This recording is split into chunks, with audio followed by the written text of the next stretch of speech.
Kaalaman kung ba't ako nagsikap at kayo ang dahilan. Mga pangarap kong hangan, kayo ang nagbigay daan. Maraming salamat po sa inyo dahil kami ay tinuruan ng magagandang asal. Kaya kami nagsikap para maabot namin mga munting naming pangarap. Kahit na napakahirap na subject na ito, magtagal hanggang sa pag-uwi ay pag-aralan mo. Makinig at manahimik kapag siya ay nagtuturo. Magbigay ka ng respeto sa ating mga guro. Pasensya na kung minsan kung kami ay bagong-bago. Hindi naman sadya kami naman ruli respeto. Mag-aaral akong mabuti para tumaas ang aking grado. Sa matematika na ngayon ay paborito ko. Salamat sa inyo, sa mga math teacher ko. Kaluras ay Araha, Miss Bondok, Ma'am Serrano. Salamat sa aming guro. Salamat po sa inyong mga pagtuturo. Maraming salamat po.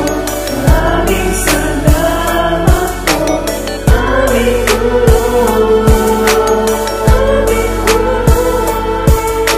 Salamat po sa inyo dahil kayo ay nagtuturo.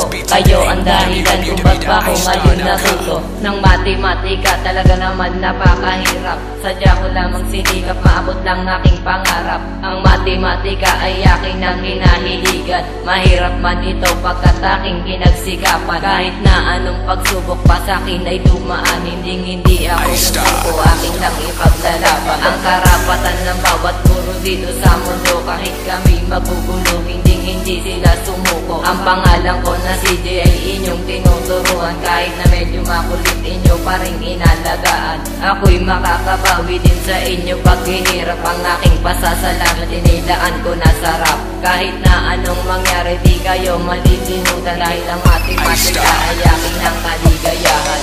Salamat sa aming guro. Salamat po sa inyong mga pagtuturo. Maraming salamat po. Maraming salamat po.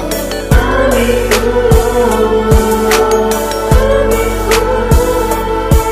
Ang awitin na ito ay para sa lahat, sa aking classmates at gurong nagtuturo ng math. At salamat sa nagturo sa akin ng magandang leksyon. Sana huwag kalimutan pag dumating na ang graduation. Dahil sa math, ako natutong dumiskarte. Marunong na sa buhay at di na irresponsable. Malayo ang mararating kapag tayo ay nagsumika. Pag-aralan ang math, hindi naman talaga mahirap. At kung ika'y nalilito sa mga solusyon, huwag mahihiya kay Ma'am Serrano ka magtanong. Nang sa ganon, kayang sagot ang mga ibibigay sa akin. Implication at division, kaya na rin natin. Huwag malilito sa mga number at sign. Addition at subtraction, kaya nating sagutan. Salamat sa inyo sa pagsisikap na magturo. Kami man magugulong, hindi pa rin kayo